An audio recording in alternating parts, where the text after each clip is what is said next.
A lot of times too, when you get out from juvenile hall, then they look at you like a criminal. They don't want you in their schools, and based on like if certain things that you went for, they think that you're going to attack that school with those tactics and stuff like that. So this bill, 2276, authored by Assemblyman Bocanegra, is really essential to make sure that young people don't face that discrimination, that when they come home from lockups, no matter their records, they can go back to school.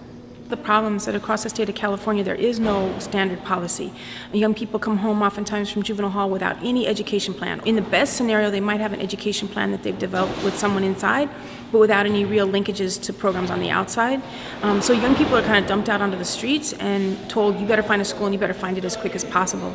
And then they face all kinds of illegal discrimination from school districts that want to bar them because of their records, oftentimes for things they didn't even do at school, and oftentimes for things that are very minor. Because the fight that I had was in middle school, and then I had got arrested in high school for having truancy tickets. But those are also the little things that they try to tag together to say that this is why you can't come to the school, because you have this and you're always late, when it was only one small fight. And tickets or like something that they should have a conversation with me about do I need support with getting to school or anything like that. They don't give everybody bus passes, so I was one of the people that had to walk and that got passed up by the bus if I didn't have money.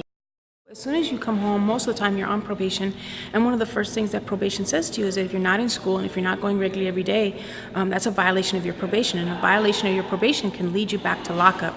That's stupid for two very important reasons. One is that young people that aren't given the real opportunity and support to go back to school are automatically at risk for being locked up.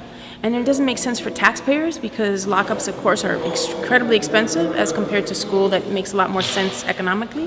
We know that for most of us that ended up in the system, our lockup or our experience in courts and probation and all of that began with our push out of school. School is the most essential thing to keep young people not only out of juvenile halls, but out of future contact with the prison system.